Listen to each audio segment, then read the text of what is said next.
السلام عليكم ورحمة الله وبركاته. اللهم صل على سيدنا محمد وعلى آل سيدنا محمد وبارك وسلم عليه.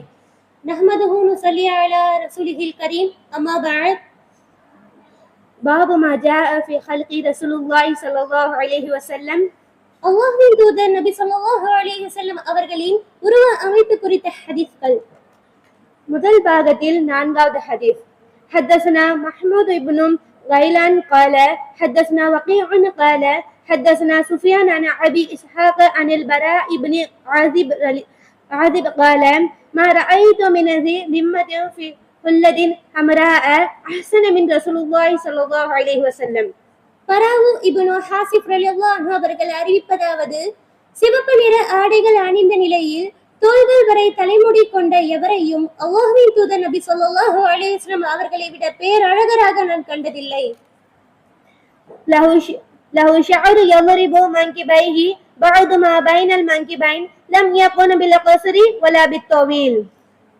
தோள்களை தொடும் அளவுக்கு அவர்களின் தலைமுடி இருந்தது. அவர்களின் தோள்களுக்கு மத்தியில் உள்ள பகுதி அகன்றதாக இருந்தது. அதாவது அகன்ற மார்புடையவர்களாக இருந்தார்கள். அவர்கள் குள்ளமானவராகவோ அதிக உயரமானவராகவோ இருக்கவில்லை. அடுத்ததாக 5வது ஹதீஸ்.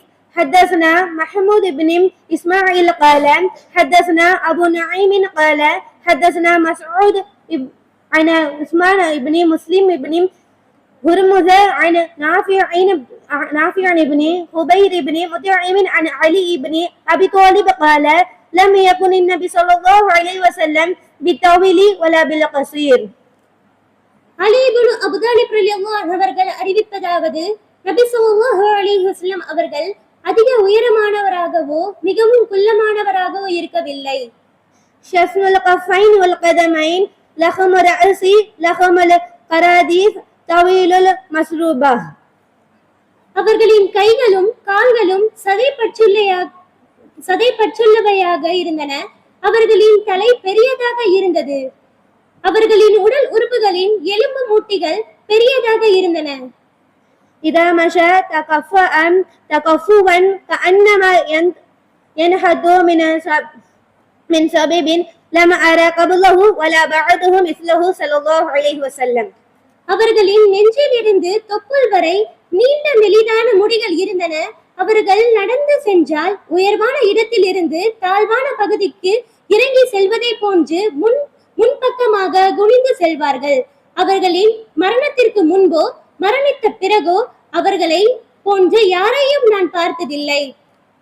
அடுத்ததாக 6வது ஹதீஸ். حدثنا سفيان بن وقيع قال حدثنا أبي عن مسعود بهذا الإسناد نحوه بالمعنى. மேற்கூறிய ஹதீஸ் எண் 5ஐ போன்றே அதே கருத்தில் வேறு அறிவிப்பாளர் தொடரில் இந்த ஹதீஸ் இடம்பெற்றுள்ளது. இத்துடன் இத்தொடர் முடிவடைகிறது. அடுத்த தொடரில் இதன் தொடர்ச்சியை பார்ப்போம். அஸ்ஸலாமு அலைக்கும் வரஹ்மத்துல்லாஹி வபரகாத்துஹு.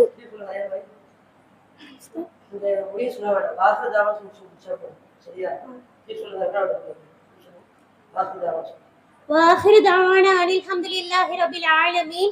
السلام عليكم ورحمة الله وبركاته.